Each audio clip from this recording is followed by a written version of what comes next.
Você tem um limite de 10 minutos.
Que a gente tem aqui na cidade do Rio de Janeiro, que o MUV faz aqui nessa parte de outros materiais.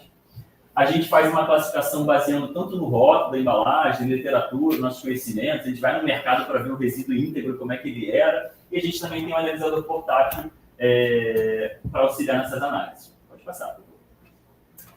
E aí, a gente também não só classifica, a gente não se satisfaz em só classificar esses resíduos, a gente também caracteriza, ou seja, item a item, a gente identifica não só a composição, mas o tamanho, a massa unitária, e se ele tem rótulo associado, uma marca, data de fabricação, se ele está degradado, se ele está bem incrustado, por exemplo, entre outras questões. E a gente faz isso olhando item a item, e quando são itens muito pequenos, numerosos, a gente usa imagens, bate uma foto com chroma key, e no MATLAB a gente consegue contar automaticamente que itens são esses e qual é o tamanho deles, a área. E aqui é um exemplo da nossa classificação aqui manual, né? Então a gente separa cada baldinho desse é um item e depois a gente faz o apoio, se necessário, com a imagem. Pode passar, por favor. E aí, agora falando um pouquinho dos nossos resultados. Essa pizza primeiro aqui fala a composição gravimétrica, ou seja, em relação à massa coletada. Já aqui do lado, a gente tem a composição por abundância, então item a item. Pasmem, assim, eu cada vez me surpreendo mais, a gente está falando de só que a gente coleta naquela praia, que é uma porção de 48 metros quadrados. 48 metros quadrados. Então, aqui na caracterização, é só o que a gente, de fato, trouxe para o laboratório, que a gente identificou item a item.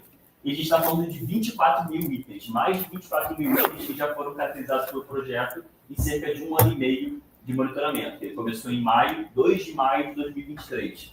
O que a gente vê aqui? 424 quilos coletados só nesta área de 48 metros quadrados, Desses, grande parte era areia, matéria orgânica, que chegava sobretudo em excesso ali antes da instalação da barreira. E a gente conseguiu trazer para o laboratório 163 quilos, e desses, de fato, 70 quilos eram, de fato, de plásticos, vidros, metais, resíduos propriamente, tá? O que totalizou, nesses 68 quilos, 24 mil itens. O que a gente vê? Dominância, pode passar, por favor. Dominância de plásticos, então tudo isso aqui são plásticos. Essa fração aqui também contém plástico, mas no projeto a gente separou, que são, por exemplo, têxteis. As nossas roupas têm bastante plástico, né? Mas a gente colocou numa categoria à parte, que são os têxteis. E essa aqui soma todas as demais, como papel, vidro, metais, inertes. Né? Então, o que a gente vê uma dominância de plástico, quase 70% em massa, variando de coleta a coleta. Aqui eu trouxe os resultados já sedimentados das 43 primeiras coletas, né? Porque a gente tem um tempo para fazer esse processamento, a gente junta coletas para poder otimizar os recursos. Algumas coletas mostraram 100% de plásticos, chegando no mínimo a 41%. Então, a dominância é de plásticos na massa coletada. Agora, se a gente for olhar o tipo de plástico, o que a gente percebe, quem são esses plásticos aqui? E aqui cada corzinha representa um tipo. A gente tem, sobretudo, polietileninas. Quem são essas polietileninas? Polietileno de alta densidade, polietileno de baixa densidade, polipropileno e o polietileno misturado, que a gente sabe reconhecer tipicamente sacolas. Traduzindo essa sopa de letrinhas, o que seria isso? Basicamente, as embalagens que a gente usa no nosso dia a dia. Quem é esse polietileno de baixa densidade? Saquinho de feijão, saco de açúcar, saco de arroz, algumas sacolas. Quem é esse polipropileno? Haste de cotonete, pino de cocaína, que é uma coisa que a gente usa, acho que a gente identifica recorrentemente, a gente usa bastante aqui na Baía de Guanabara e adjacência, diga-se de passagem, né? É um dos top itens que a gente encontra. E também na pesquisa nacional do Keepers também mostrou que é um dos principais itens encontrados no Brasil. Haste de cotonete, papel de bala, copos, aqueles copos mais resistentes, tudo isso é polipropileno. Então, o que a gente está vendo aqui é uma indicação de que esse resíduo, de fato, é um resíduo sólido urbano, domiciliar, que está vindo aqui, e a gente vai ver daqui a pouco, em um slide à frente, que ele é um resíduo bastante jovem, diga-se de passagem, tá? Ou seja, fresco. Se a gente for olhar em abundância, quem aparece mais? O isopor. Essa tragédia dessas quentinhas de isopor, que são um verdadeiro absurdo ambiental. Essas quentinhas, esse fragmento, são materiais muito leves, que não têm um valor comercial satisfatório para reciclagem.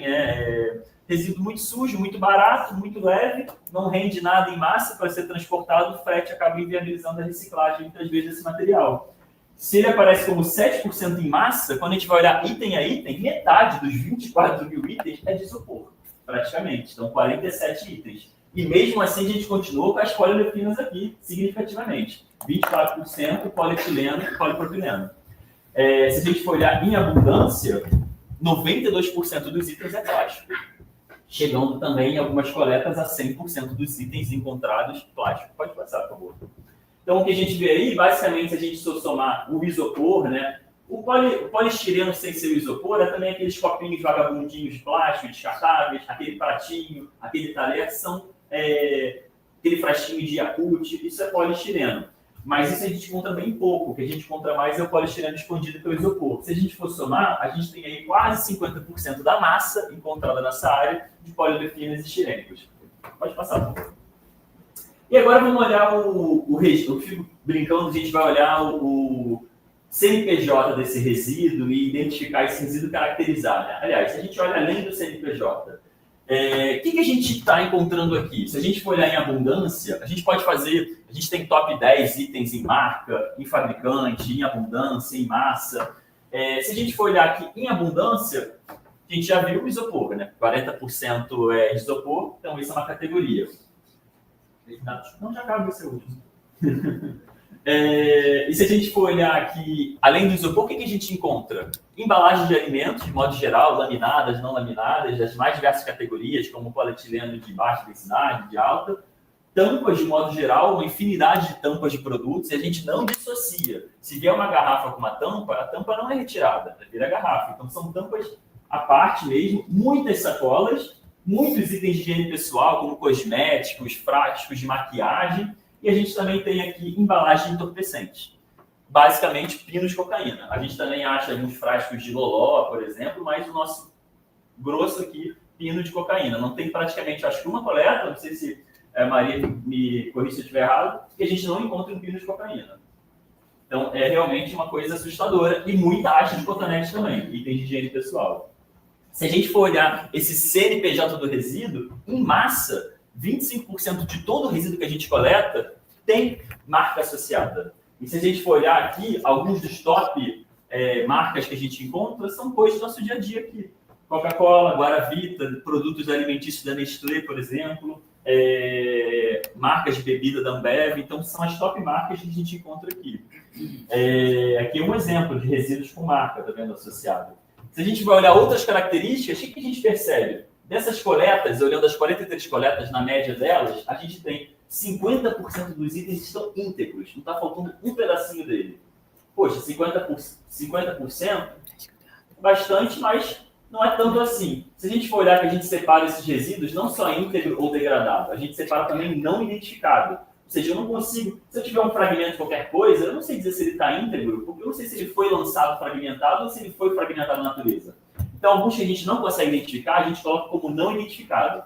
40% dos itens a gente não consegue apontar uma degradação. Então, na verdade, a gente está falando que de 60% que sobram, 49% estão íntegros.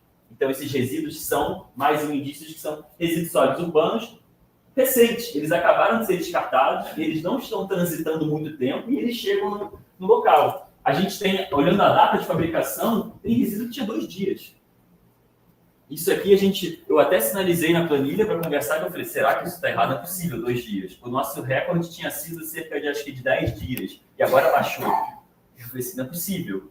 E se a gente for olhar que itens são esses, o grosso são embalagens em geral. Se a gente for olhar só os plásticos, isso fala bastante do modelo de sociedade que a gente está escolhendo, né? Só dos plásticos encontrados, 77% são plásticos de uso único. Então, são coisas que a gente usa uma vez, ou um ciclo de vida muito curto, às vezes usa 2, 3 vezes, mas ele é feito para ser descartado após o uso. Então, um papel de bala, uma embalagem de um alimento, um copo descartável, um copo de guaraná natural. Então, isso é 77% dos itens que a gente encontra. Então, isso fala bastante do modelo de sociedade que a gente está escolhendo. Eu acho que eu termino. Pode passar, por favor. Eu acho que eu terminei. Terminei. Obrigado.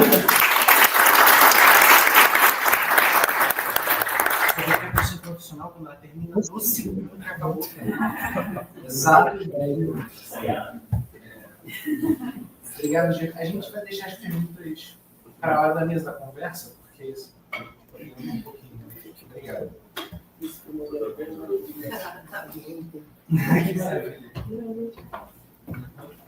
A próxima que vai falar é a Elaine sobre os produtos da pirólise, dando continuidade ao ciclo de vida dos resíduos.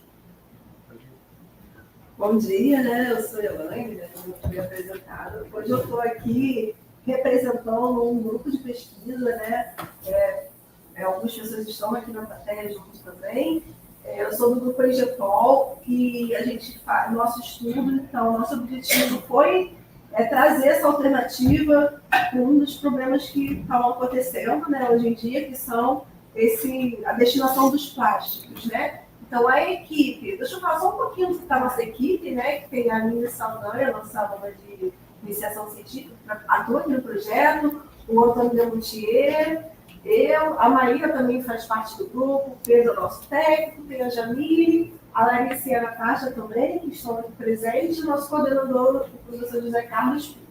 Então, pode ir passando, né, falando um pouco aí do que o Diego já trouxe para a gente, né, essa problemática. Eu trouxe aqui essa figurinha aí que a gente tem no nosso mundo e todos esses plásticos envolvidos, mas eu sou a defensora do polímero. Eu acho que a evolução, né, da nossa sociedade envolveu aí a evolução dos plásticos. Hoje em dia a gente não vive sem eles, então os polímeros são importantes, eles têm um valor agregado, veio solucionar muitos problemas na sociedade. Então, assim, o que está acontecendo é que a gente não está sabendo lidar com esse volume grande de plástico que entrou, né, no nosso convívio, e a gente não está sabendo descartar. Então, como o Diego apresentou para vocês, 70% dos plásticos que chegam aí na nossa orla e tudo é de resíduos plásticos, né? Do resíduo flutuante, 70% são plásticos. Então, ele o plástico é uma solução, a gente não vai parar de usar, mas a gente tem que saber, então, dar essa destinação. Então, os plásticos, ele tem esse valor agregado, são materiais de engenharia, a gente aplica, né, ele diariamente, e a gente tem que dar uma solução. E uma das soluções seria a reciclagem desse material. A gente tem o reuso, né, e tem várias outras atividades que a gente pode adequar melhor, por exemplo, essas embalagens, né, de ser de uso único. Mas a gente tem essa reciclagem, que é uma tecnologia que veio para voltar com o plástico para nossa sociedade e a gente tem essa estratégia circular de voltar com esse material para o ciclo econômico. A reciclagem ela pode ser feita de várias maneiras. A gente tem a reciclagem mecânica, tem a reciclagem térmica, tem a reciclagem química. A reciclagem mecânica é a reciclagem que é mais madura. Então, assim, só que nem todo polímero, nem todo plástico, ele pode reciclar via mecânico. Ele tem só 30% desse material é reciclado via mecânica. Por quê? Porque o material ele tem que estar segregado de outros plásticos. Você recicla, por exemplo, a reciclagem do PET, se você só tem o PET, não pode estar contaminado. Então, assim, a gente tem que ter os outros 70%. Como que a gente vai reciclar? Eles não estão sendo, então a gente tem que estudar tecnologias para isso. E dentro da estratégia Honra Sem Lixo, a gente está estudando a reciclagem química avançada, através da pirólise, que é uma técnica que a gente já pode ter outros polímeros associados, o nível de contaminação. Então, a gente pode aplicar essa técnica e a gente vai mostrar quais são os produtos que a gente conseguiu chegar. E ela é uma tecnologia promissora. Pode passar? Então, o objetivo foi, então, encontrar, né, desenvolver uma solução para o problema do resíduo plástico flutuante encontrado na orla da Ilha do Fundão, que aqui é um projeto piloto, né, estendendo depois, onde o laboratório Ninja Paul ficou responsável de desenvolver essa reciclagem química, avaliando aí a pirólise destes resíduos. Tudo bem?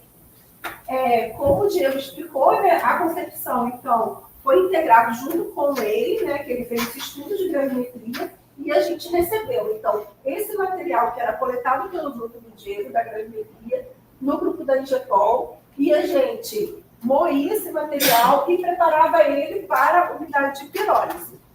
O que é a pirólise? A pirólise, a gente vai... Aqui a gente tem o nosso reator de pirólise.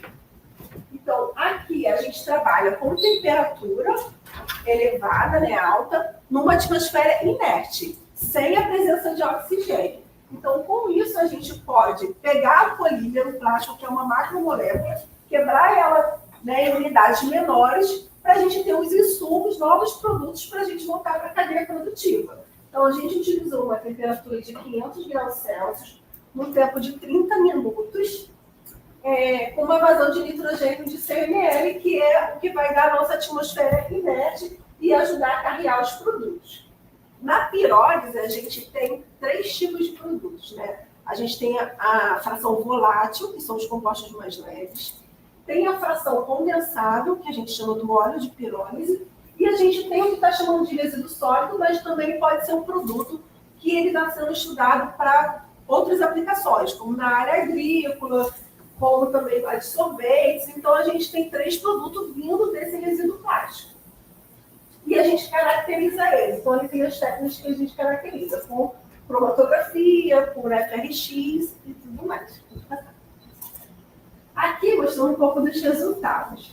O que a gente falou? É que essa técnica, ela não precisa trabalhar com um polímero puro, com plástico. Então, a gente fez mixes, que é o que o Diego falou. O que a gente encontra mais? As poliolefinas. Por que a gente está encontrando mais poliolefinas, essas sacolas? Porque é difícil reciclar mecanicamente. Elas estão misturadas, elas estão sujas. A gente encontra pouco PET, porque o PET já tem. A gente usa outro, por exemplo, polietileno de alta densidade, que são rígidos, tem reciclagem mecânica. Então, o que a gente decidiu, né, estudar? A gente fez mix de poliolefinas, numa pirólise, e a gente fez mix de plásticos. Onde o mix de poliolefinas, a gente vai ter, então, o polipropileno e o polietileno de alta e de baixa, e a gente fez também com esse mix de plásticos, onde como o Diego falou, uma proporção de isopor, dos poliestireno, do PP, né? Tem contaminação do PVC bem pouquinho, então também entrou. E a gente fez essas pirólise. E aqui a gente tem o balanço de massa. O que a gente pode ver? Que aqui em azul, né? E também nessa fração aqui, olha, tanto com mix de poliolefinas como no condensado, que é maior, como no mix de poliolefinas e mix de plásticos, que a maior fração gerada foi o óleo de pirólise. Então, mesmo a gente separando, né, tentando, vai ter alguma influência, a gente separar só poliolefinas, o mix, como é que vai ser? Então, eles têm mais ou menos o mesmo comportamento global, assim, né? Que a gente tem maior quantidade de condensável e a gente tem a fração volátil, sendo que aqui no mix de plásticos a gente tem uma fração volátil um pouco menor, né, comparado com a poliolefina, em torno de 13%, né, e aqui a gente tem condensável em torno de 70% e a gente vê lá que é um pouquinho maior. Se a gente reparar, a fração de sódio é maior no mix de plásticos, a gente tem isopor, mas outras coisas também mexigeiras.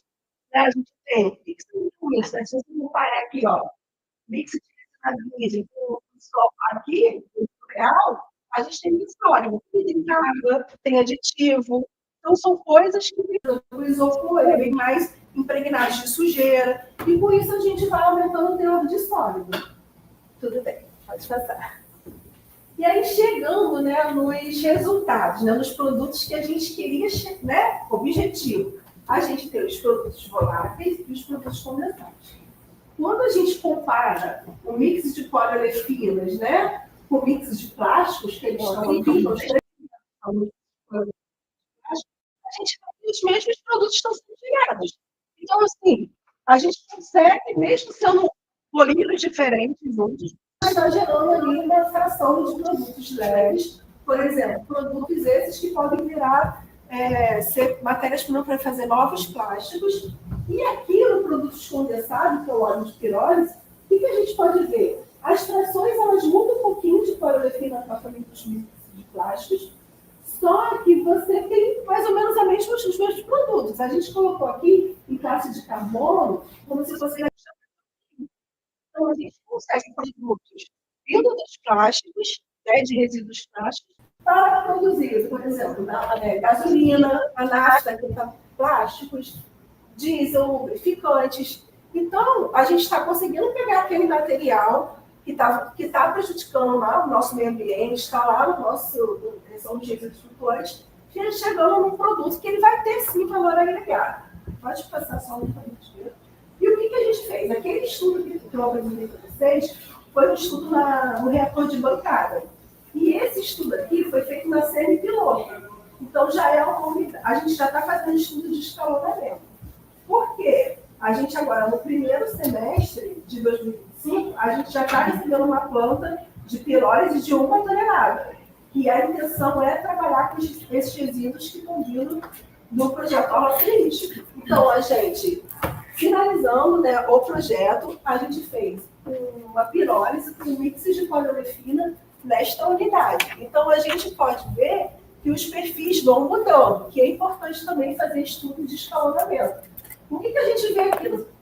Comparando, né, a pirólise em bancada, que é em laranja, com a semipiloto, a gente já tem uma produção maior de produtos voláteis.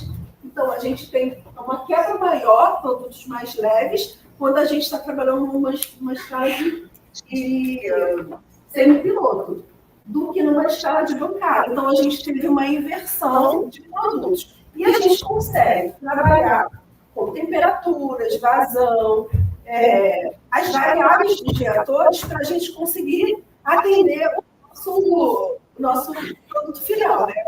Nosso destinado, nós queremos produtos para fazer na África, novos plásticos. Então, a gente vai ter produtos mais leves. Então, eu quero produtos condensados, óleo de pirólise para combustível. Então, eu vou mexendo nessas variáveis que a gente tem aqui, nas temperaturas e tempo, a gente consegue, então, trabalhar para atender a sociedade, a necessidade que a gente vai querer aplicar. Tem uso de catalisadores e tudo mais.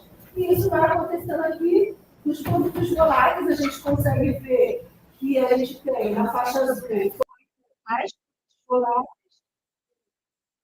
mais produtos menores, né? E a faixa marrom também a gente consegue atender nessa final. Então, aqui é o slide. A mensagem que a gente tem para dizer é que esses resíduos plásticos, né, flutuantes e que está sendo destinado de forma inadequada, os plásticos que não conseguem ser reciclados via mecanicamente, a tecnologia de pirólise, ela atende bastante. Então, assim, eu acredito que a gente teve sucesso, sim, na escolha da tecnologia e que a gente tem muito aí que trabalhar aí, a gente está recebendo aí essa planta, tem muito estudo para fazer. E estou aberta aí depois a perguntas e falar um pouco mais desse trabalho.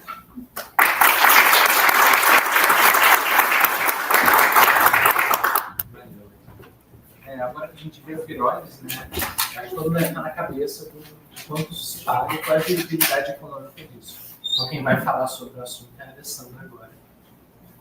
Pode ficar à vontade. Obrigada, Rodrigo. Tá tudo certo aí. Então, muito bom dia, né, a todos. Deixa eu seguir, por favor.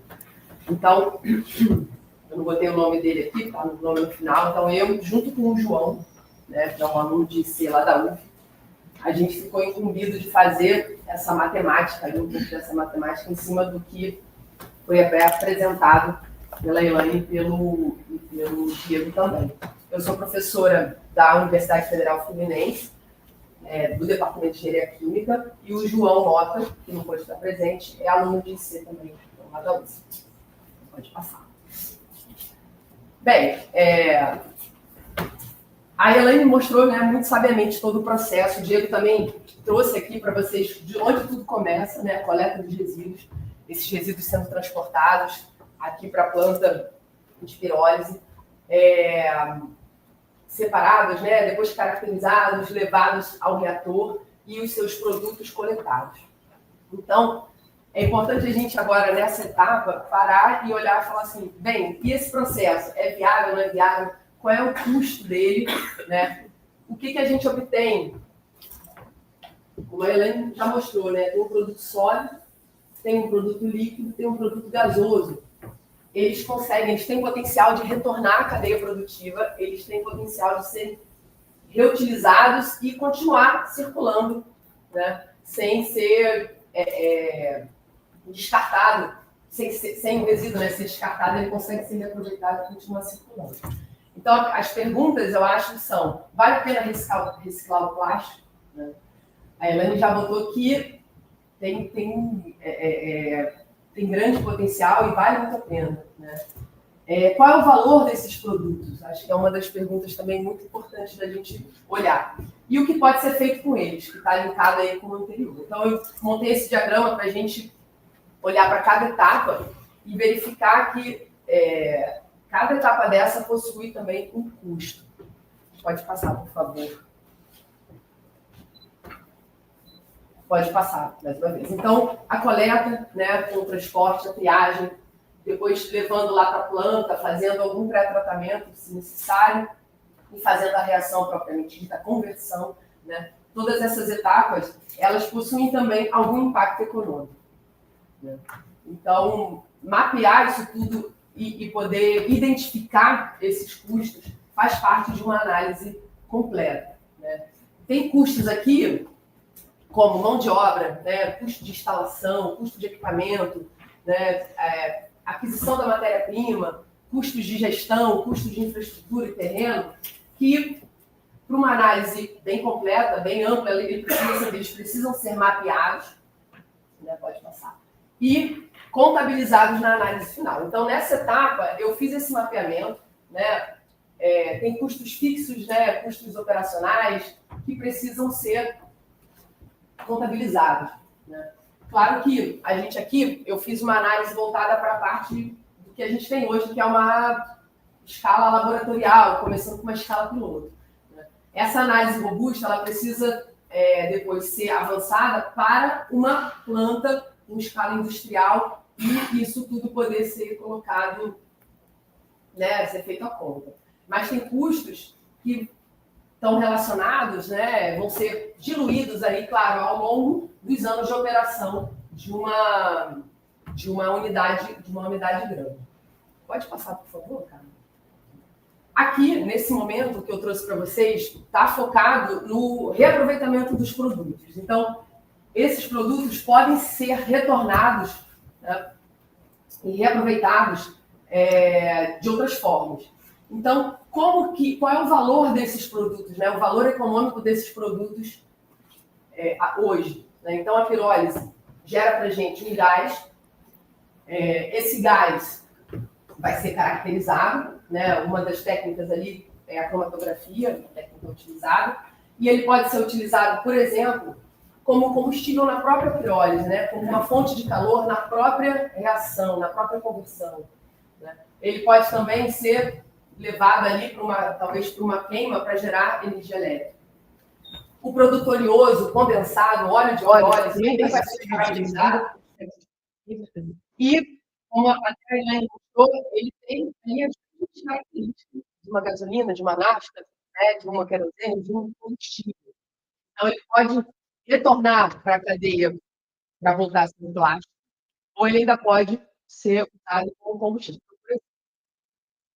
E, da mesma maneira, a fração sólida, também, após a sua caracterização, tem potencial, né? Hoje, muitos estudos sobre biochar, e esse biochar pode ser utilizado como adubo, como elemento fluente, em tratamento de efluentes, até como síntese de catalisador, ou ainda para processamento. Então, tem algumas possibilidades que já vem sendo estudada na literatura e o que vem sendo valorado em relação a esses produtos, né?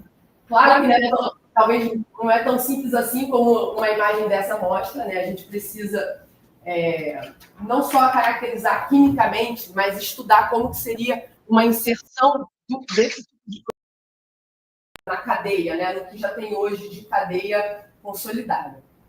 Então, pode passar no vídeo, Carlos.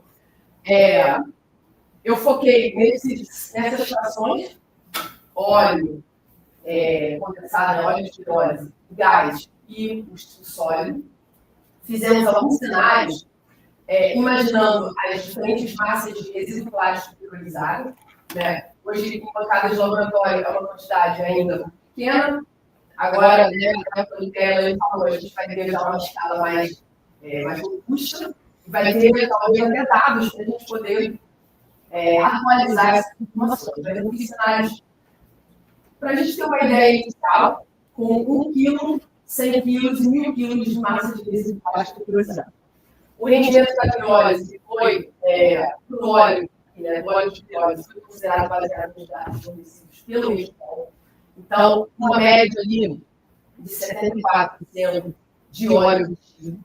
Né? Então, a gente gera uma massa de óleo e 3 custos principais, né, ou 3 ganhos econômicos principais foram computados. Primeira coisa é que esse resíduo plástico não tem um proteína sanitária. Então, a gente já evita um custo do resíduo não estar em proteína, o custo de dispor o resíduo na pia. Tem também a possibilidade de vender esse óleo. Então, qual seria o preço desse óleo no mercado? E consideramos aqui esse óleo substituindo, né, uma nafta para poder entrar na cadeia e voltar a ser um número novamente. Então, teria a economia da gente não estar utilizando a nafta virgem. Então, esses dois custos precisam ser computados e contabilizados no ganho econômico da fração do óleo. Né? O óleo sendo utilizado como substituindo uma nafta virgem, o plástico deixando de ir para o aterro e a gente tendo o retorno da venda do óleo de pirólise. Tá? Então, fizemos esses cenários para algumas massas de resíduo plástico pirolizado. Pode passar.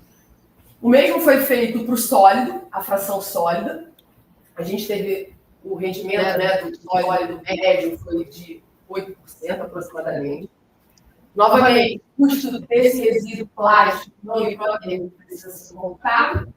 O biochar, né, ou esse sólido tem um poder, tem um valor de venda também no mercado. E para aquela aplicação, né, no caso que eu foquei na aplicação do vasopressor para tratamento de doente, ele também, então, estaria economizando, né, o que eu chamei de chá sintético virgem, né, evitando o consumo desse virgem. Né, então, tem uma economia relacionada também a esse material. E com isso, dentro desses 3 cenários modelados, a gente consegue ter um retorno, um ganho econômico do sólido que foi recuperado da pirólise municipal. E, por fim, o reaproveitamento desse gás. Então, o gás foi considerado, o poder, né, o poder calorífico desse gás foi considerado como uma fonte de reaproveitamento do próprio processo. Então, eu tenho uma economia pelo uso do gás no processo e também, considerando que esse processo está sendo alimentado pela rede elétrica, eu tenho uma economia de energia elétrica consumida ali na pirâmide. Então, isso também foi computado nos 3 cenários. Pode passar, tá? E permite a gente fazer uma primeira conclusão, né, do cenário, ainda com algumas premissas e considerações, que depois precisa ser melhor detalhado, mas a principal conclusão é de que a pirólise de produtos que podem ser, que têm valor econômico, né, e valor técnico, e que podem ser reintroduzidos na cadeia produtiva. Essa conclusão, ela também corrobora, né, o que vem sendo falado até agora. E alguns custos, né, que a gente precisa levar em consideração nessas análises. É o custo de não estar levando resíduo para ver.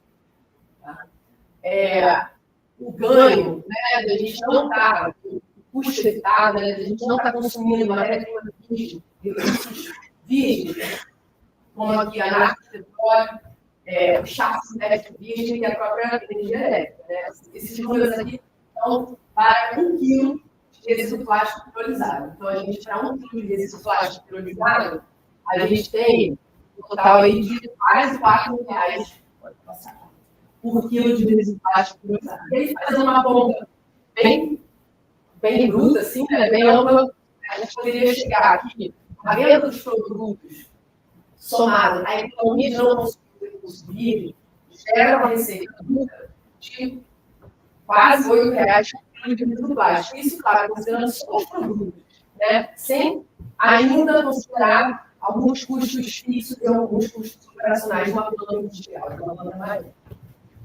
E, pensando no ganho econômico desses produtos da pirólise, numa planta que operasse 24 horas por dia, com uma capacidade de 50 kg por hora, ela tem potencial de alcançar um ganho econômico de R$8.068 por dia de trabalho, por dia, de operação, apenas pensando no retorno, né, do ganho econômico dos produtos obtidos pela pirólise. Então, a conclusão, para fechar aqui, esses produtos, eles têm potencial técnico, potencial econômico, precisam ser, de alguma forma, introduzidos na cadeia novamente, e recuperados e reaproveitados. Eu nem considerei que ainda, pelo menos nessa análise fiscal, né, o fato da gente estar, os impactos, né, ambientais podem ter um retorno ainda econômico também, podem ser valorados também, né, o impacto ambiental valorado. Isso não foi ainda considerado, tá bom? Mas aí, a gente ainda precisa fazer o escalonamento da planta, a gente começou a estudar isso, e incluir os custos, né, e também fazer cálculo de CAPEX, OPEX, custo de taxa, tudo isso para ter uma análise completa ali de viabilidade econômica de um projeto já mais robusto também. Então, muito obrigada. Né?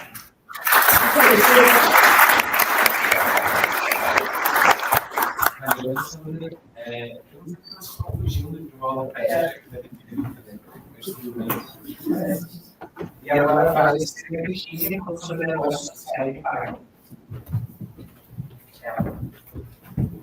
Bom dia. A minha fala tenta integrar um pouco, né, as outras anteriores.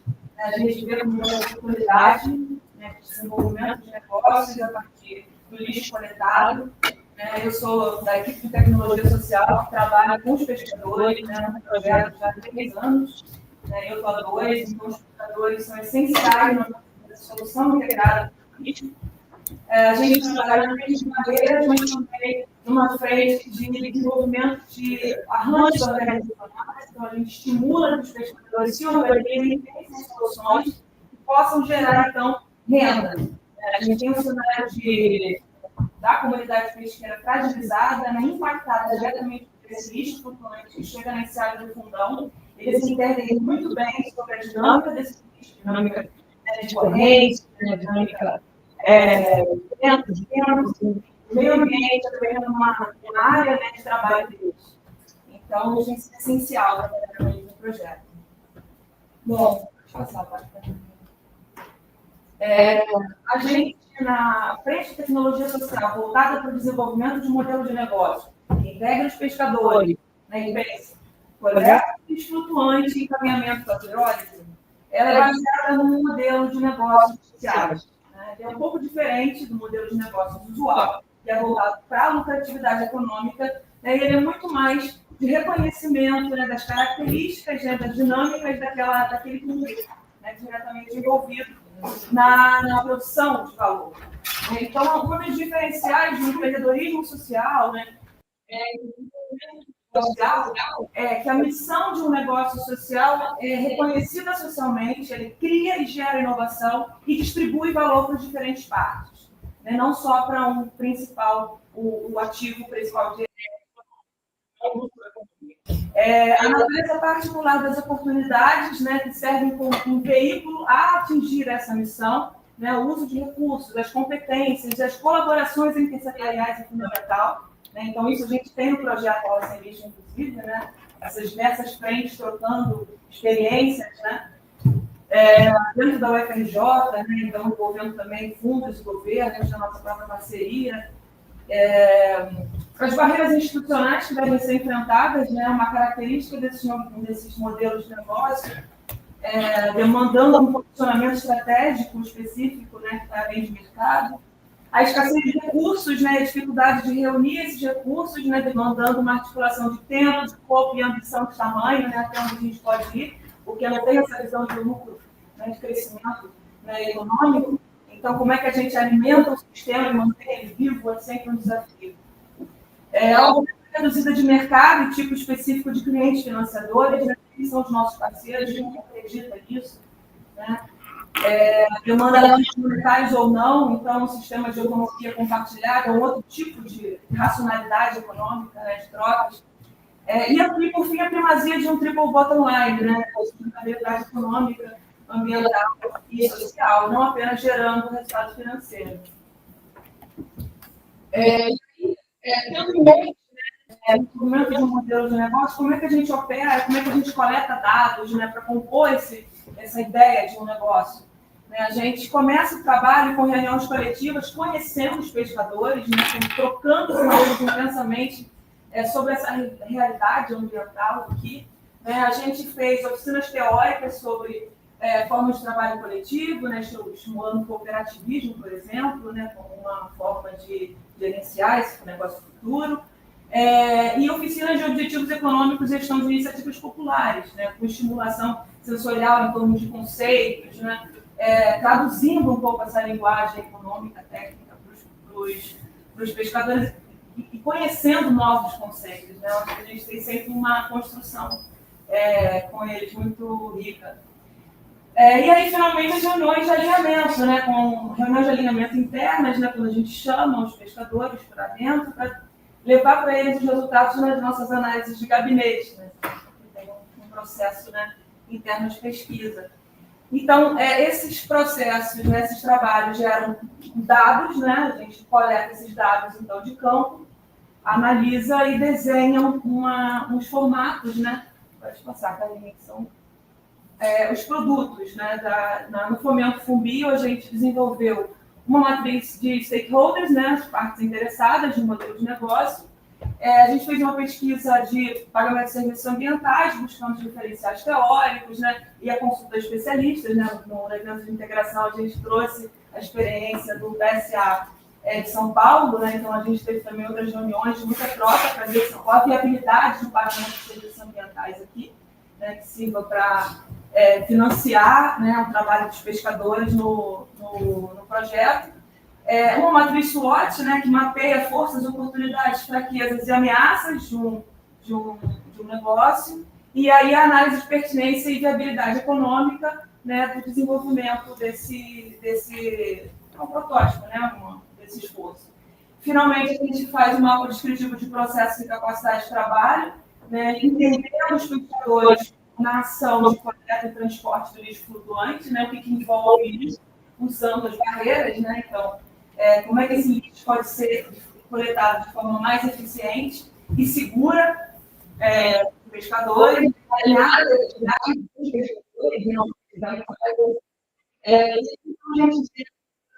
impacto. O modelo de negócio social de impacto, o desenvolvimento desse modelo é baseado na teoria da mudança, né? Eu acabei tirando daqui, mas a teoria da mudança explica a lógica, né, por trás das atividades do projeto, né, que vão gerar determinado resultado esperado. Então, a gente, principalmente academicamente, quando a gente desenvolve esses objetivos, a gente tem que, né, construir um caminho até lá e tem que ficar muito alinhado, né, em todo mundo, por que a gente está fazendo determinada coisa. E aí, a gente ainda é operação, ainda é um protótipo. Eu acho que esse seria um modelo. Esse é um formato do Business Model Canvas, só que é procurado a parte social, que tem um propósito lá em cima e um impacto aqui embaixo. Né? Esse é um formato Osterwalder, da Design Thinking, que tenta tornar visíveis informações complexas de projeto. Né? Então, principalmente, é bom para o início de uma ideia. Né? A gente consegue uma ideia de negócio e a gente tenta encaixar nessas caixinhas. Né? Então, a gente tem um problema, né? Como o Diego já tinha apresentado, a poluição da costa com lixo flutuante, plástico principalmente, levando à redução da biodiversidade, da produtividade pesqueira, que a gente vai ver no Manguezal, né, um estudo de impacto, e é um lixo flutuante não reciclável mecanicamente. Né? A atividade-chave são a instalação de barreiras, né, a gente tem a interceptação desse lixo, a coleta e transporte até a reciclagem química, e uma atividade de advocacy, que a gente tem percebido cada vez mais, né, Suzana?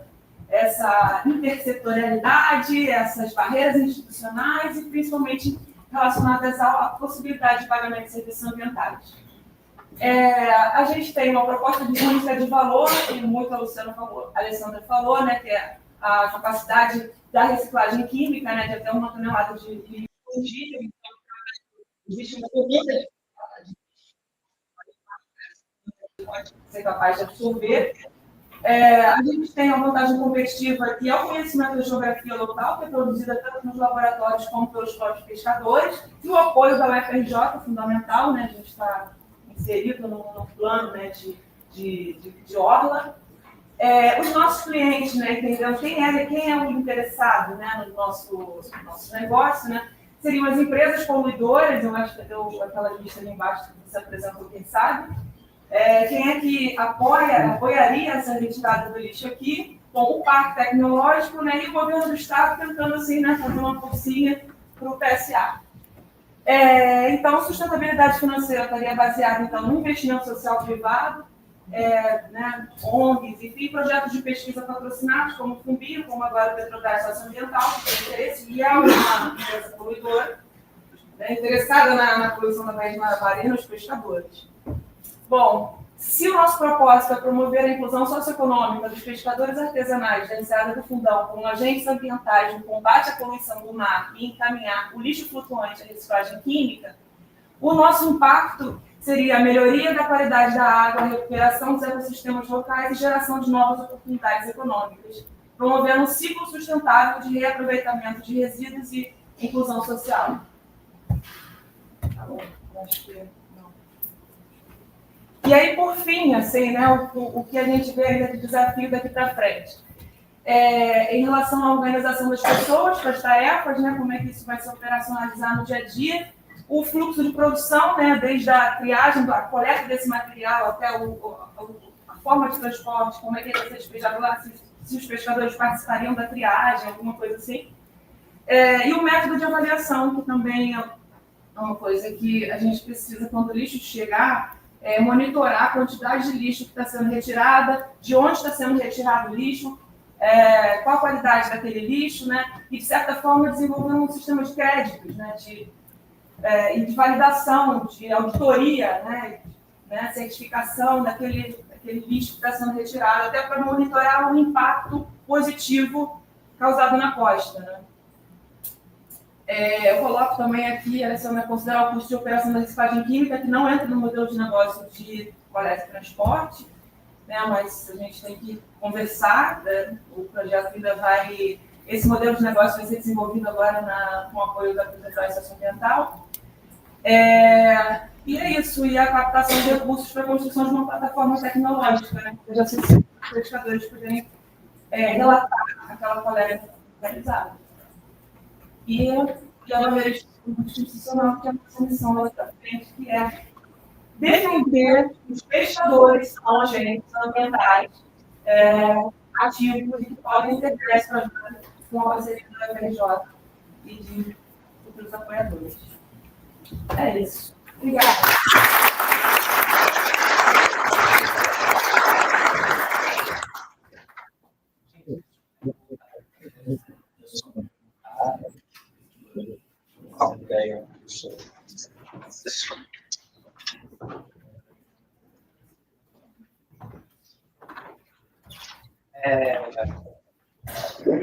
Alguém tem alguma pergunta, gente? Tem alguma coisa que você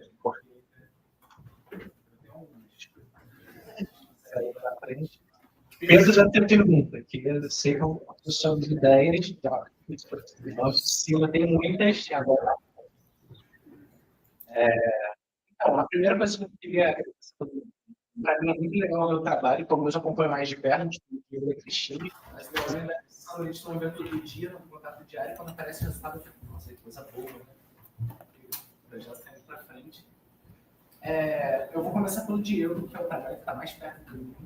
Então, eu queria te perguntar uma coisa, Diego, que primeiramente, a gente vê que o trabalho de vocês é quase uma mineração de dados. Vocês tiram um dado analisando 20 mil partículas, isso é 20 mil itens. Pega essa coisa, mede, pesa, o que é isso? Experimento de mineração de dados. E, os resultados são muito interessantes. Eu quero saber como é que está a perspectiva de aplicação desses resultados, o que você espera tirar dessa divisão da colagem. Como é que está essa Legal. Esse trabalho, na verdade, a ideia tem vários desdobramentos. Um deles é alimentar a filiose. Por exemplo, como a gente falou, fizeram a reação, não foi de uma maneira com base numa composição aritmética. Então, esse é um trabalho. Mas ele tem outros desdobramentos. Por exemplo, alimentar a discussão do grupo, como a Alessandra e a Cristina colocaram desse modelo de negócio, se eu vou colocar uma reciclagem mecânica ali associada, vai ter uma cooperativa criando, será que eu consigo retirar algum tecido para reciclar mecanicamente olhando para capilhões? A gente vai fazer, por exemplo, PET. Isso é interessante. A gente tem 5 PET, sabe? Sabe que o PET está equilibrado ou não. Porque eles falam se esse PET realmente é criado na matéria mecânica. Esse tipo de análise. Tem uma outra análise bem interessante quando a gente começa a trabalhar com perspectivas como se esse resíduo é uma embalagem, a gente começa a entrar numa série de logística reversa de embalagens. Existe uma material de 2015 muito falido, e tem uma iniciativa também bem desde 2022 para ser lançado o sistema de logística reversa de embalagem de plástico, em geral. Ele é lançado em 2023, depois do Ministério do Meio Ambiente agora esse ano, a perspectiva era ser lançado esse ano e ainda não foi. Vai ser semana que vem, é muito difícil. Então, a estratégia da lançação do sistema plástico lá no Ministério do Meio Ambiente, ela está desse lado de logística reversa. Porque a gente está mostrando que esses resíduos estão acumulando. Então, se eu não tiver meio de melhorar essa coleta, eu não vai só acontecer esse saneamento, mas melhorar esse processo. De fato, eu sempre insisto quando dou aula de resíduos, se eu chamei de resíduo, eu tenho duas coisas no Brasil, eu estava de valor econômico e social. Então, se eu não tiver um valor social e econômico, eu tenho resíduo. E aí, se eu estou enxergando de reversa, não basta eu ter essa saneamento. E aí, ele tem que essas empresas com obrigação de retornar. E aí, se a órgão seguinte está retornando, ou quer um projeto, uma fonte de pirose, ela tem crédito de pegar CNPq que vão ajudar a melhorar a segurança econômica. Então, eu sei que 50% da embalagem, 50% ali, 60% pode ter graça. Então, tem essa história também. Eu vou olhar a máquina, a gente colocou no e-mail para várias empresas que eram top itens aqui, nenhuma a gente não perguntando, nossa, eu é muito contra nossa área de estudo, sério, estamos trabalhando, tem um comportamento econômico, mas a gente vai avaliar a diferença da empresa em financiar uma solução, por exemplo, pagamentos ambientais, que a gente sabe dessa ambiental para essa problemática, já que o seu Brasil não faz contato, não respondeu. Agora, você respondeu o único que a gente foi a gente deles, exatamente porque a gente tem muita coisa para fazer. Então, assim, esse tipo comercial, o que a gente quer, a gente comprar foi o público, INES, para mostrar que eles unir. A gente não tem um arcabouço legal, a gente vai mostrar essas coisas. E a ideia é que as pessoas se costurem. Se eu quiser fazer uma modelagem, por exemplo, a gente sabe agora qual o tamanho médio das partículas, qual é a posição das partículas, se elas tendem a boiar ou não, se elas estão microestradas ou não, tem que basta implementar uma modelagem ou para calibrar uma modelagem. E isso tem várias diferenças. Tudo para mim mais na política pública. Então, alimentar com indícios e soluções baseadas em ciência, que eu acho que é fundamental, essa política de combate ao estimar. Que, para mim, professora, acho que existe, e quando ela existe, ela é baseada em estatísticas, em coisas que às vezes não tem valor ali a ser pensado. Ficam gerando uma discussão absurda e você não tem elemento. Então, assim, de trabalho em inúmeras diferenças. Você tem um grãozinho de areia, que é, para mim, a biologia, que eu acho que é essencial, mas tem outras diferentes. Elaine, eu te perguntar sobre se eu vou governar uma produção por dia, né? Sim, aí eu queria perguntar para você que está objetivo, vocês estejam animados, acaba com isso, e preocupado, você deve estar preocupado também. Mas como essa expectativa também vai ser aplicada no dinheiro, a gente tem encontrado, se você puder falar desse processo. Sim, nosso é um projeto, a gente trabalhou esse ano de 2024, preparando, já recebendo essa conta. A gente tem estudos categóricos que vai desde a parceria com o microprodutor, né? Chegando agora, a gente está menor. E eu mostrei um pouco que realmente, quando a gente muda de escala, a gente tem perfil de produtos diferentes, coisas que a gente pode estudar, inclusive, não parâmetros para estudar, como a gente vai levar dentro mais horas de coisa, como a gente faz mais velho, e queria mostrar que essa perspectiva aí muito grande, inúmeras possibilidades, entendendo qual projeto a gente está naquele, de tentar captar, então, esses resíduos que não são mecanicamente, receber a conta e ajudar nos resíduos da cidade universitária. Então, a gente está iniciando aí novas parcerias para ver o resíduo que está sendo coletado aí, falou de projetos de negócio, vindo, né, dos resíduos coletados da Bahia, aqui no Fundão, né, pelo projeto Nossa Elite, alimentar essa planta. Então, assim, a perspectiva é grande. Muita coisa para resolver agora, para botar em prática. Então, a gente está assim, né? Vira o ano, vai chegar e vamos começar aí uma nova etapa. Então, assim, é muito estudo, muito trabalho, muito gratificante a gente saber que tem várias empresas aí já interessadas e que é uma coisa que a gente vê que realmente é uma tecnologia que vai auxiliar muito nessa reciclagem desses plásticos que não estão indo na reciclagem mecânica, mas que a gente vai ter essa solução aí e vai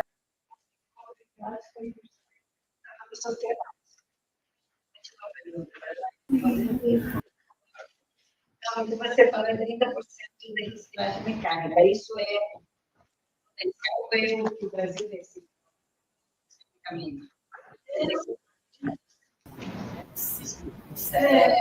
Não dá para foi tirado de um artigo.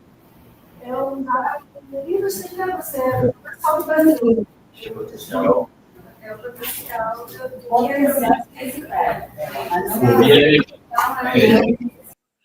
Não.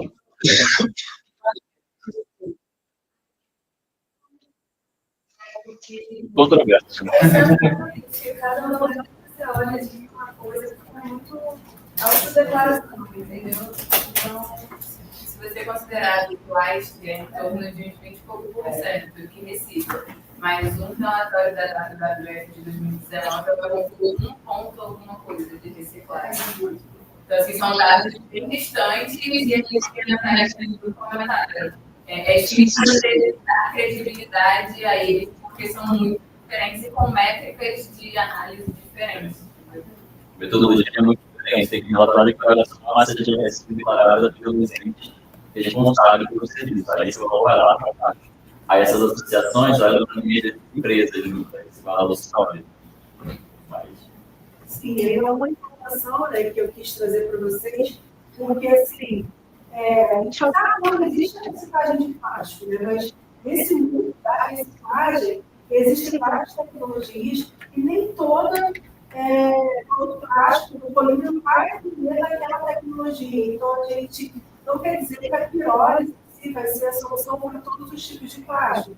Então, existem outros tipos de reciclagem. Por exemplo, tem outros tipos de plástico que talvez a reciclagem comigo, o solvório, a atenderia. Mas a gente vê o tipo de resíduo que a gente recebe nesse pacote, que são a maior parte constituídos de fotografias, a gente consegue se utilizar essa técnica.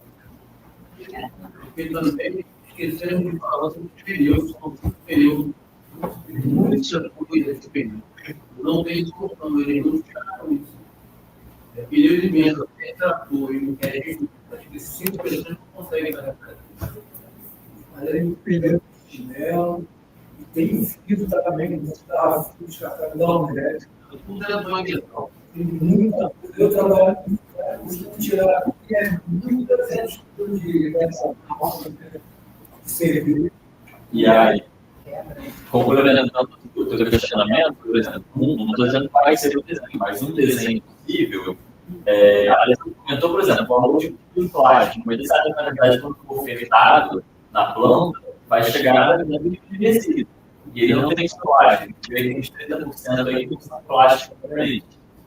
Não estou dizendo que vai ser o modelo, mas a universidade vai se atrelar uma cadeia de logística de triagem, com cooperativas ou não, enfim, para tirar, por exemplo, vidros e frações que têm outro aproveitamento e talvez seja interessante para a pirólise, mas que a permanência dele lá não inviabiliza a reciclagem convencional daquele material. Não pode ser uma cadeia ali conjunta, né? E até dando um spoiler, assim, né? Eu e a Elaine, a gente trabalha no projeto agora com reciclagem química de reciclagem urbana. E o que a gente está vendo, que eu acho que é a nossa hipótese inicial, né? É que são muito similares. O que eu tenho no estado urbano, eu estou na praia. Então, eu tenho a perspectiva, eu acho que a palavra principal para mim é sinergia. Então, assim, o modelo de sucesso é um modelo bastante que enxerga essas sinergias. Eu poderia aproveitar tudo nessa planta, não sei como vai acontecer, mas poderia acontecer que sobra das cooperativas do fundão.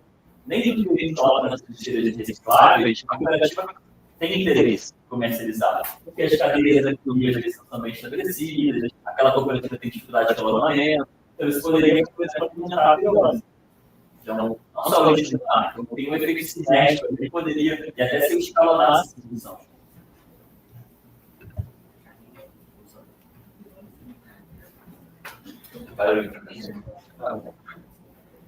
Antes de tudo, quero parabenizar os colegas, os trabalhos são espetaculares e assustadores, principalmente. A questão do lixo diretamente relacionada ao meu trabalho com vegetação, daqui a pouco eu também vou falar alguma coisa que me mandaram falar. Eu falo muito de satisfação. Porque assim, eu trabalho na Baixada Fluminense, acho que eu sou o único daqui que vem de uma instituição de pesquisa que não está no Rio de Janeiro, fica em Lopes. E essa discussão tem que ser expandida para os outros 16 municípios da Baixada, porque boa parte do mundo vem de lá. Nilópolis, por exemplo, não tem coleta de esgoto, é 100% na rede fluvial, 100% sem tratamento na Baía da Guanabara. E eu dou suporte financeiro, toda vez eu capto dinheiro para comprar a cesta básica para a cooperativa de catadores. É uma guerra para conseguir recolher reciclável, teoricamente, está limpo. Nem porque a gente tem a Baía da Guanabara, tem um nível de contaminação e incrustação que pode comprometer o modelo. Então, se essa discussão não sair do Rio de Janeiro para as secretarias de meio ambiente, a gente não vai chegar a um resultado muito bom. E os menores é uma guerra com a secretaria. Uma vez pedir para a cooperativa de tratadores dobrar o valor declarado para botar no ICMS ecológico. Então, tem coisas que só ser usadas aí para a gente conseguir pegar uma aula seguinte e tem que ampliar muito a discussão. E eu sei que, assim, a Baixada, muitos municípios querem acesso às academias. E é difícil levar a pesquisa para fora da cidade do Rio de Janeiro. E, assim, se é rola na Bahia de Guanabara, a gente vai ter que discutir com todos os municípios também. Eu não vou assim muito, vou trazer, pode começar depois, também não tirar o assunto da mesa, mas assim, a gente participou do âmbito do aula crítica, do plano metropolitano de pegada dos usuários. E eu vou até um pouco falei isso, eu acho que não tem questão de 16, tem questão de todos os 21 municípios metropolitanos, pelo menos. 22 municípios metropolitanos que estão supostamente nesse plano, estão integrados, e aí entregue no meio do ano passado, até hoje não sai a versão. Eu fico cobrando lá o IRI, governança metropolitana. Eu acho que a gente chama de tragédia do Rio de Janeiro, porque se tem prefeitura, você falou que tem os montes, eu já vi também que é triste ver, eu acho que é mais triste quando você vai no governo do Estado, o governo do Estado é pior que uma secretaria de cidade. E alguns órgãos do governo do Estado. Eu me choquei em várias questões desse plano da consulta pública, mas dentre as muitas questões, uma delas foi a parte sobre o bicho no mar. Ela tinha uma página e meia de discussão, além de próximas academias de citação, até citação de YouTube tinha, dizendo que basicamente a situação do chamar é uma rede que está sendo feita pelo INEP, série, é muito legal. Próximo assunto. Eu falei, isso não é lixo no mar. Lixo no mar é você enxergar essa sinergia também. A gente criticou bastante, a gente fez uma participação da consulta pública, enviou um texto, sugestão para colocar o conteúdo do lixo no mar, um texto bastante robusto, o Rodrigo participou também. E até hoje a gente não tem isso complicado na versão final. E a governança metropolitana existe, essa é a verdade. E aí, se a gente tem uma governança metropolitana nas funções de uso comum, interesse público, a gente vai ficar na tragédia comum, né? É o que a gente está hoje em dia. Então, a gente tenta levar, sim, tá, dentro das sociedades, assim como eu mandei e-mail para as empresas, eu mandei e-mail para as séries. Falei no WhatsApp, e eu quero saber como é que está a situação do GT do lixo no mar. A gente participou, Bianca está aqui também, participamos aqui na rede do Limpo. Participamos de uma sugestão, e a gente enviou comunicação para as séries. E aí, como é que está o GT que foi instituído por uma resolução da série sobre a assimilação dessas diretrizes da rede do Limpo e construção de políticas públicas? E a resposta foi: você não viu o documento? Complicado? Sim, o documento era diretrizes e sugestões. Agora eu quero saber de tudo organizado. Eu não sei. Aí você vai para outra série e eu não sei como é que está. Eu também não sei. Você não GT? Seu nome está na portaria. E é isso que está. Não está.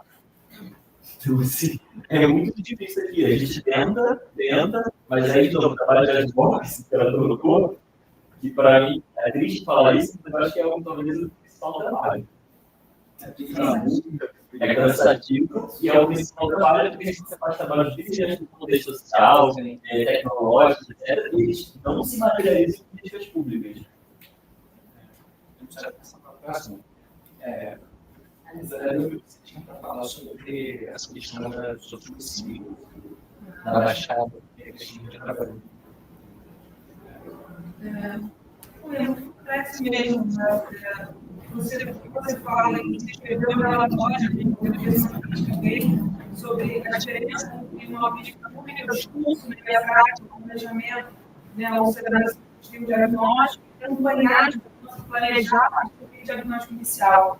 Então, tem uma dificuldade meio de gestão, isso a nível, o Brasil tem uma dificuldade de planejamento de gestão. Política pública organizada na tradição assim, colonial, não sei se a história disso. Mas a gente começa muito no laboratório sobre a boa responsabilidade pelos resíduos. Pensando em comunidades que têm uma pesquisa irregular de décadas, não tem saneamento, não tem uma rede apropriada, e aí, por exemplo, colocar na conta, a prefeitura da coleta, você tem o esgoto, o governo do estado, tem a coleta, prefeitura. E a reunião disso, né, ficava aqui na curva, né, como ele está chegando nas vias, né, de acesso à água. E aí é muito engraçado, ele cai em conta também da população. Ele fala que o povo que é mal educado, né, ele joga o lixo na aula, né, e ele fala que a educação ambiental como se fosse fácil. Né? Quem é que tem acesso? Quem é que pode ter acesso? Como é que o que eu faço com esse lixo, né, que está produzido aqui? Então, tem uma discussão, a gente participou da pré-conferência do meio ambiente realizada municipal, realizada na Maré. Né? E aí, eles fizeram um diagnóstico local do saneamento básico. O que acontece de fato na Maré? E aí a gente fala, o que vocês veem, né, nos centros e tal. Tem saneamento básico, 90%, né, de redes de esgoto, saneamento. Não, 90%. Você falou de negócio na hora veio na minha cabeça. No início, aquele é 99% de qualidade de vida. Aí vem mais saneamento local, qual é a realidade das pessoas, sabe? Não tem saneamento, não tem a rede completa. Né? Não tem a coleta de lixo, não é semanal, não é frequente, tem uma série de detalhes, né, que seria um papel do vereador, né, na hora de pedir voto lá no plano de mobilidade, está lá. Mas levar isso para o legislativo, né, que isso influencie, né, a execução a nível estadual e de médio e longo prazo. Carlinhos? Não, acho que de repente, tem alguma socialização?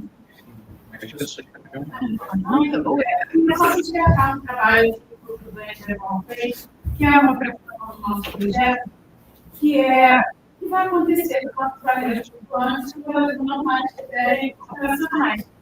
Elas vão ter como fundos maiores? Sim. Essa questão é vitória. Não, a gente fez todo o projeto e além de trabalhar com visitas, a gente fez a pirólise do material da geodesia. Então, a gente fez a pirólise do mineralização constituída por isopor e várias coisas né? Então, a gente fez, sim, a pirólise todo na do isopor e a ideia é que a gente produz os monómeros para produzir o estireno para poder produzir, né, a pirólise do isopor para produzir, por exemplo, o isopor novamente, né, os plásticos, as aplicações e o polietileno, que é também com os produtos que a gente já apresentou, pode alimentar aí a cadeia de plástico novamente, mas então há várias cadeias que depois pode ser também levado para a pirólise. Assim, sim, uma técnica que pode alimentar com tudo. Professora, sim, essa foi um pouco antes do violência da geografia. Então, eu vejo um problema realmente complexo de escala. É um problema que encosta a geografia. Parece um tempo, né? Porque o volume da cidade vai levar as coisas que chegam. Vai pensando a gente tratar. Isso reforça a importância do projeto, a gente entende o melhor das necessidades, mas eu concordo com o Catinho, a gente nem tem que tratar com um problema que não posso mais segurar isso. Não é bem isso, não. Porque a gente deve estar falando, não tem que ser, tem que falar de custo, mas essa palavra de cena, serve de uma semana. Essa base lá, chora, então, como é isso? Então, esses números realmente têm uma certeza grande e ele concorda que você vai lá fora e não tem essa parte no mercado, papel, ele tem que mudar o processo, a gente começa a identidade do feijão, do corpo, então, o aumento desse socorro dele pelo banco também é difícil, não só em vinil, mas em capacete de moto. E teve uma ida de compra lá com 15 capacetes de moto. Então, complexo mesmo, eu acho que tem que lidar com o problema no âmbito do projeto, que é o inicial eficiente que está fazendo, mas afetando as necessidades que estão ali, a gente consegue cuidar disso. Eu vou colocar essa questão de Se você vai continuar a mesma edição, pode trazer aí o mudar, vai completar isso. Ok. Então, nós estamos dizer que o nosso principal é biblioteca. E é porque realmente, né, o negócio é principal. Agora, se a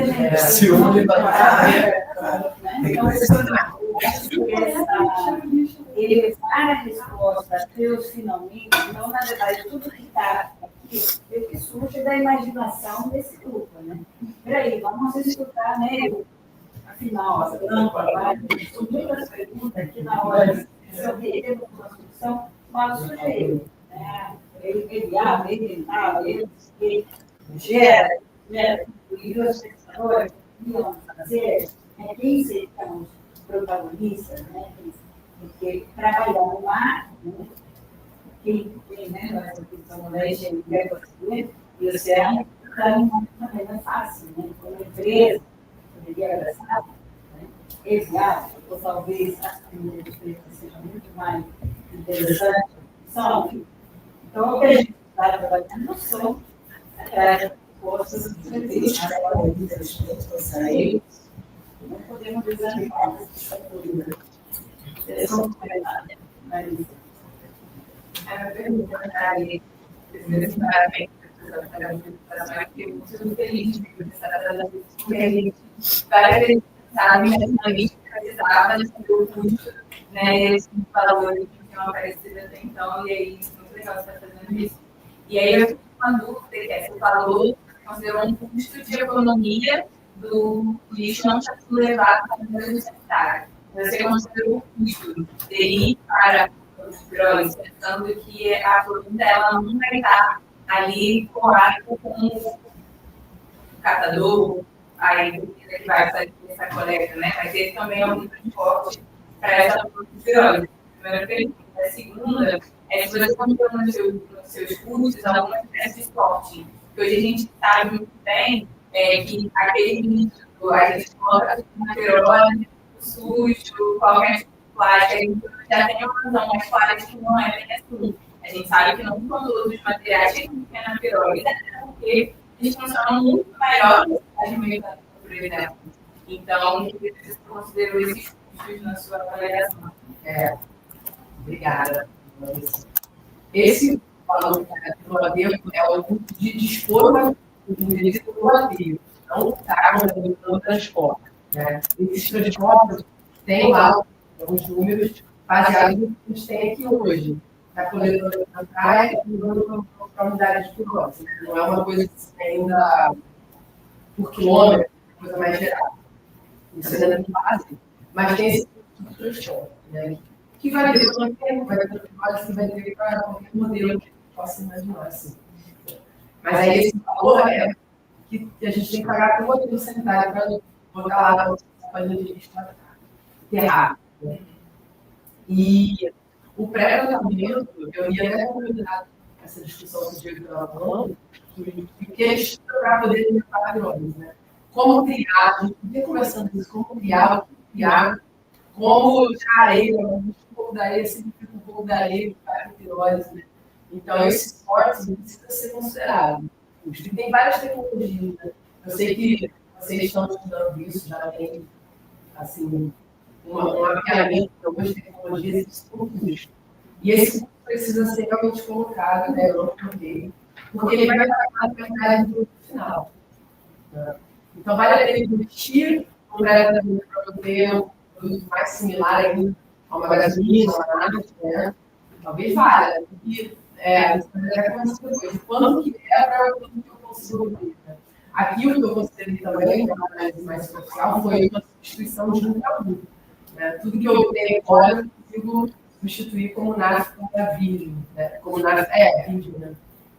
Mas pode não ser, porque a qualidade pode impactar no pronto lá, no final. Então, isso também deve ser refinado. E às vezes uma das coisas um pouco mais pesadas não estarão na caixa da nave, e aí precisarão de um reprocessamento para chegar no tamanho da nave. Exatamente. Pode ser feito, né? Isso aí é outra coisa que precisa ser pensada. Tem possibilidade da própria planta produzir o óleo alimentar todo dia? Ela se autossustentável? Um gás. Também a água, reutilizar a água.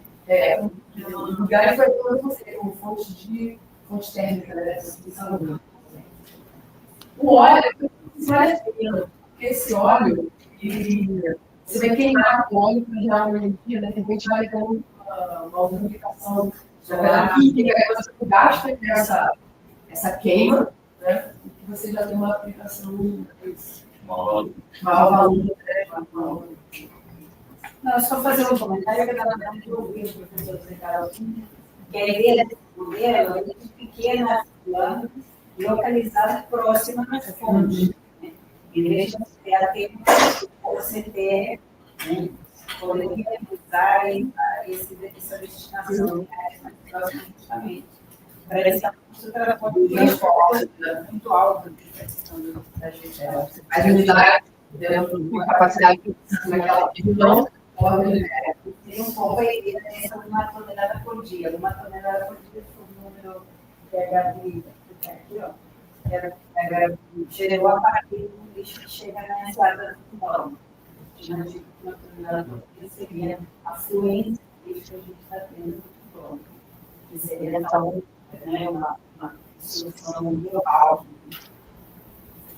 Gente, uma uva se transforma no lixo, outra se transforma no porque também a gente pensa também que faz sentido a gente estar em produtos de petroquímicas, porque o produto já vai ser refinado e vai virar gasolina. Pode ser uma coisa muito complexa, né?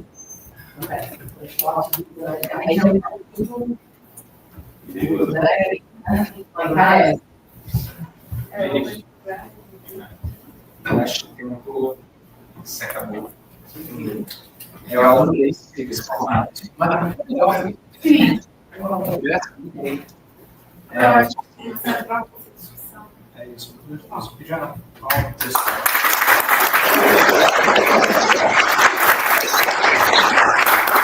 Eu acho que o próximo assunto é bem mais animador. Só tem a gente. Assunto então vai ser restaurando a Tecnomãe. O Gustavo vai ser o mediador da próxima mesa.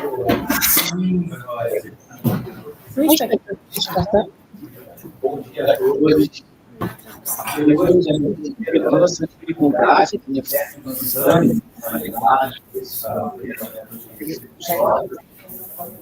eu acho que a oportunidade de esperança e usar essa esperança de nossas atitudes. Nós estamos agora um pouco de restauração da vida legal, de Jesus, trabalhos eu convido a pesquisadores excelentes, Tiago, doutorando,